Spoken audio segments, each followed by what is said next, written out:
Hey, what's up you guys, Tools and Tactics here. We're going to be looking at how to change out a plug, how to trace a plug, how to wire it correctly. Let's go. That's the plug we're going to be changing out. We're going to be using this Ideal circuit tracer. This transmits, this detects.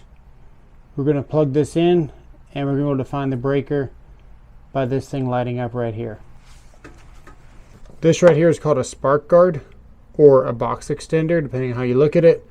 These are required for when your receptacle doesn't meet all the way to the finished surface. We're plugged in. You can see we got two lights there. That means the circuit is correct.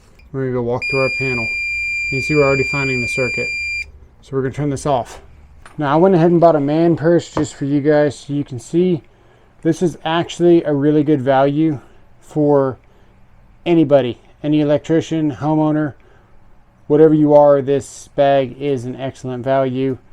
Has a handle, easy to carry, has a strap you can wrap around a ladder, has plenty of space for all your tools, has true sized screwdriver slots, so even your conduit reamer with the stupid hook will fit in there very nicely. Room for a meter. We got everything we need. All we need to do now is turn off the power, because as we know, working with electricity can be very dangerous, is very dangerous. However you want to look at it, you should always turn the power off when you work with electricity. So we go to our panel here. All right, we turn it on. We're going to do a dry run all the way around. It's going to beep a couple of times. We're going to ignore those beeps until we come back the second time. Here we go. Start at the top. It's going to get a beep there. Keep going. No more beeps. Come back around. And it's beeping on this breaker here. We're going to try this switch here.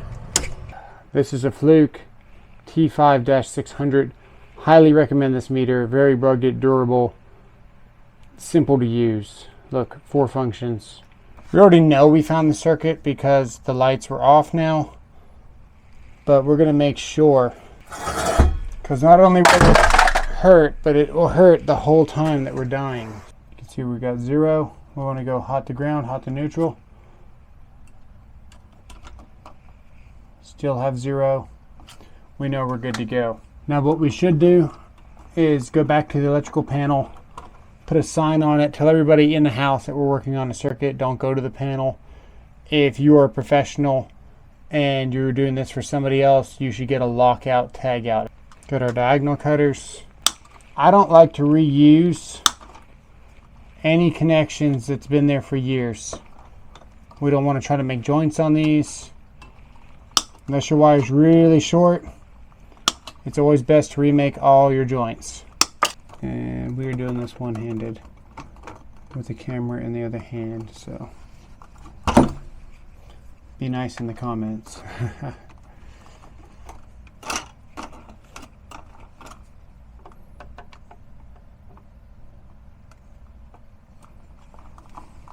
We're actually going to be using the 221 series Wagos. To do this, we're going to reinstall our spark guard back in there. That ensures that the finished surface, this being this finished surface, is not set back more than the required amount per the NEC. And I'm going to put the numbers up here, code references, all that stuff right now. Alright, we're going to get our Wagos. Now we're going to be installing a tamper resistant GFCI. I can show you pretty quickly how that works. This is our GFCI. Got the neutral and we got the hot. Coming in, if we have 1 amp coming in, we have 1 amp coming in, and we have 1 amp coming out, we know that we have what we started with. So we have 1 in and 1 out, we know we're good. If we put any amount of current somewhere else other than these 2 points and the current goes somewhere else, and it changes from what was coming in, all of a sudden we have 2, or better yet, we have half. It's going to trip this, and it's going to trip it very fast. It's very good at what it does, and that's why they are required in all wet locations. We are technically not in a garage, so we don't necessarily have to have a GFCI, but the nature of what we do on this channel, GFCI is probably absolutely required. So we're going to be installing a GFCI. Got our Wago lever nuts 221. Not sponsored, just a good product. Why do I like the Wago 221s? I actually prefer wire nuts. So as a professional, I would like to install wire nuts in someone else's home. I think that they're going to last longer. I truly think they are superior. But for the average use homeowner, you might not make the best joint. And that's where Wagos come into play, because for the non-professional, on the backside you can see right through them, so you can guarantee that the wires are making a good solid connection. Now we're replacing this with 12. We started off with 12, so we're going to finish with 12. 20 amp breakers, so we legally cannot put a smaller gauge wire on a larger breaker. Now I believe this is the newest edition of Wagos. This is the inline connector, so it's really good for extending grounds like this. The GFCIs have a line and a load, so the black screw is going to go on the brass on the line side.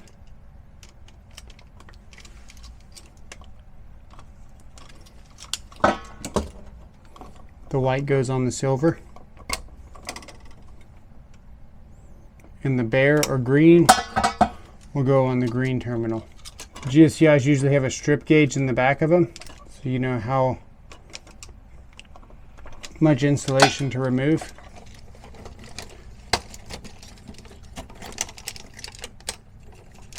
Looks like we're probably gonna need some longer screws.